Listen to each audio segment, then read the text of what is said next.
I'm Joanna, and everyone watching. We're back here for our first live opening in over a year. So since February last year, we haven't had an opening here at Purple Moon Gallery.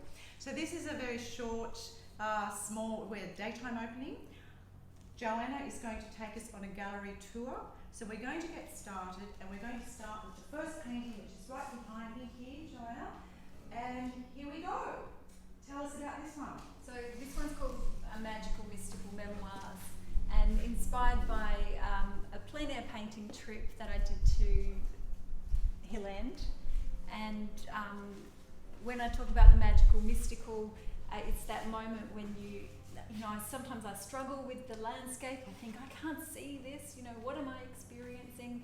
And there's a moment when things just fall into place. And sometimes it's a matter of the light falling on the day, or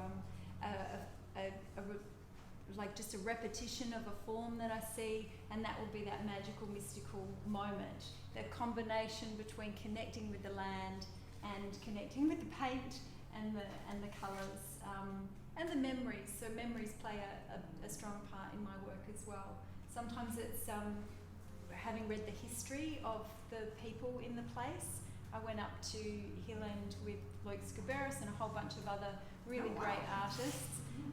Not with him, but I met, he was up there conducting a workshop. Keep moving as you're talking. Yeah, so that's inspired some of these other paintings as well. And I read about Impressionism. I've been inspired by Bonnard and some of the Impressionists and Post-Impressionists, and the changing colour in the landscape. So that's what's impacted these ones. And then the different destinations. So along with Hill End, this exhibition's been inspired by obviously Streeton's Lookout, which all is you Hawkesbury people local. And so these are little Hill End landscapes, including Arthur Streeton. This one, I'm only standing next to this so you can see the size of these paintings. They're very cute and very little. And I have to say, the lady that bought this painting bought it because she liked the man with the beard. She didn't even know it was Streeton. There you go. It's gorgeous. Yeah. So, and this is just a brilliant series. So tell us a little bit about these, the day you went there. So when I wanted to exhibit with Purple Noon, I wanted to find out about this place, and I realised, I learned, that Purple Noon was the title for one of Streeton's paintings, was inspired by an English poet, Percy Bysshe Shelley, who Streeton was thinking about when he was painting. And so Robyn kind of said, well, Streeton's Lookout is just here, come and visit. So I sat out there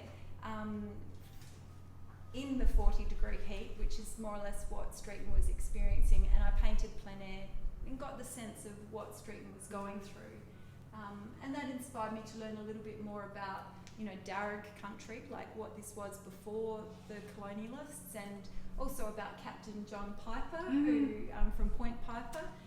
He brought a bunch of pioneers out here and wrote a whole bunch about, the wall of trees, the bush, when did what they used to call the woods, it transformed into being called the bush, and they said, the bush is code for a kind of a secret inland experience. So I can't remember whether I was talking about it in the interview or not, but Joanna talks a lot about place, and that I really love the idea, and if you do get to download this catalogue, you'll see lots of diary entries, and the idea that each of these scenes she talks about, or you actually talk about in your diary entries about place and the history of that place, both the Darug history, the Indigenous history, the colonial history, and the modern flooding history. We have a huge history here, and each of them, it's all sort of incorporated in these delightful paintings. I just love them, Joanna. Oh, they're beautiful. Yeah. So, and then, of course, so the people that inspire me in that process, I've done a few paintings of those people as well. And here, some of the people that inspired Joanna. Which includes Robyn herself and Sally Stokes. She's an amazing painter. And then Arthur Streeton. So these I've been collaborating with ceramic artist Agatha Puppaher on a range of different vessels that reflect the paintings of the landscape as well. This is what I think is so beautiful, the little mugs match. They're just beautiful. Yeah. So lovely. Yeah, brushwork and texture and just getting a visceral kind of sense of, sometimes it's the heat of the day, and then trees tend to talk to me, so developing this relationship with trees.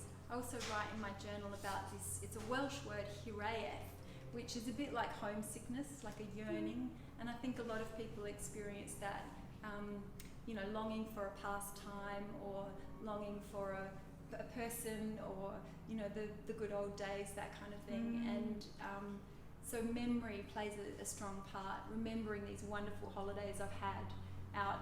I came up and stayed at Ebenezer for a couple of days, and then I go back and paint, the memories of these wonderful times relaxing. So that's where some of the joy, the saturated colours kind of comes from. And not many artists do that, let me say. I think it's really lovely that Joanna tried to incorporate the Hawkesbury into what was already a planned exhibition. She had her paintings at Hill End and where was it? The other place is South Australia, which is, perhaps we can come down and have a look at some of these ones. This is the ghost gums and the blue gums, which are quite classic of South Australia. And this one in particular is a kind of a scene that I keep repeating. That's something that Luke taught me. He said, just repeat, keep exploring again and again, certain compositions. And so I kept on exploring these two trees, and I discovered that my grandfather and Hans Hyson had done these two trees, and so kind of gone into the history of that as well. And are those little ones the same place? These ones were from the Hawkesbury. That's where I've been painting with Sally Stokes. And so there was all these kind of overlaps where, Streetons look out, but also other parts of the Hawkesbury where I have painted, and the trees and this repetition of the pathway that goes through the bush. I actually must have overlooked that. I thought they were South Australian ones, but they're not. They're beautiful. You've probably gotten them named. And these ones here, they're the Hill End ones as well. So again, it's the repetition of the same composition, but just exploring a different emotional response to, to the different light and the different, memories that I was having in association with that place. But these are definitely Hyson inspired. Yes. Yeah. These are really lovely. And I'm putting my hand on it for size, so people can see how big they are, because I think that's important. Oil on ply and oil on canvas, and then there's some oil on linen. And also, not all of these paintings are framed, although the prices in the catalogue are frame prices. We just didn't get round to framing everything. So, but they're very, very beautiful. Could we go back to the portraits? Yes. And could you tell everyone who those people are? Because I think they're some of my favourites. This is my first foray into exhibiting portrait paintings, but I've been drawing portraits for a really long time. These are so cute. Why don't we start with Bennelong? He is he's not originally from the Hawkesbury area, but he is a part of the Darug clan, which is the greater Eora nation, and he's the most famous Darug person that I know of. And so there's my connection with that kind of history. It's probably very naive consciousness of what his experience has been, and there's there may be other famous people from this area who are Darug people. I'm yet to learn that, and I'm exploring it. It's fascinating. Could I interrupt there Sure. for a minute then? Because I did hear on the radio yesterday, I think it was on Radio National if you'd like to check, but there is an exhibition of the Hawkesbury and the Darug, and I'm fairly sure it's at the State Library. So you could look into that, but I think I would like to go and have a look at it. It'd be really interesting. It is very interesting. There's a lot more information kind of coming out, a lot more stories coming out lately. This is my husband. I get to draw him quite a lot. He inspires you. He inspires me. I love him. And this is Hans Hyson. So he inspires me as well. It's so funny, I've never really known what he looked like. He won the Win Landscape Prize 7 times, which I just think is incredible. I think perhaps because he had German ancestry, there was a lot of years where they just kind of didn't talk about him very much. But you know, his representation of the South Australian bush, which is in my blood. You know, Sally talks She's a South Australian. Sally talks to me about Angophoras, and I said, "What's an Angophora?" Oh, okay. And so I have to learn to recognise the different types of gum trees, and they look incredibly different in South Australia to what they look like in New South Wales. Are they still called Angophora? No, I don't think. I mean, I'm still learning, but I don't think there are Angophoras in South Oh, right, Australia. okay, I don't know. I just wondered if they grew differently in different states. Yeah, they're just not as prolific. Yeah. You know, the red bark of an Angophora. Yeah, and then this is Helen Frankenthaler.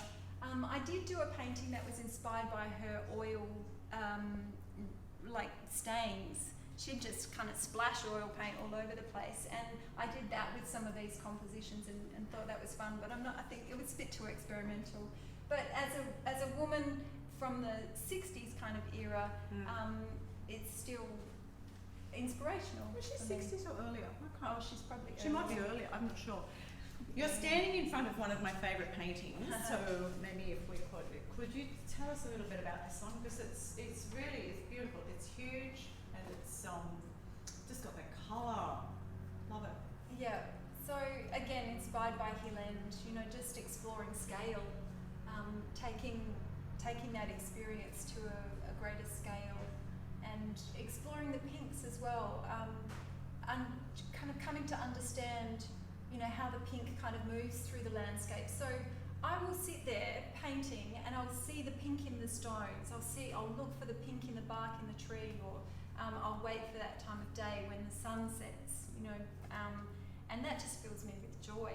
I'm just amazed. You know, some people talk about awe and wonder, and how those sensations can make a person feel more inclined to help other people, and more inclined to feel like life is worth living. The awe of nature is something that is a really positive attribute, and so I want to bring that. I've got awe when I look at paintings as well, and human connection too. So it's a combination, the awe of being able to share people's stories. If somebody sees a painting and says, "Oh, it reminds me of," you know, and then suddenly their story comes out, and I love connecting with people on that level. The number of times people have said, "Is that such and such a place?" and suddenly, you know, they recognise it as being a place where they've been. And I think, how does that happen? Because this is so, you know, non-realistic. But there's something that's kind of coming out, and so some of these stories about being on the land, and I love meeting people who've got, you know, stories about like the floods, for example, or the fires, you know, earlier, or just bringing up cattle. Okay, we need to finish off because our 15 minutes is up, and we need to upload this and get it out to everyone. Do you want to finish off with my trees? Yes, look, go for it quickly. Okay. We're on until the 26th, everyone. Thank you, Joanna. Just a little bunch of trees, just to finish it off. There's a wall of trees in the bush. Just something for fun. Okay, thank you, Joanna, for the tour.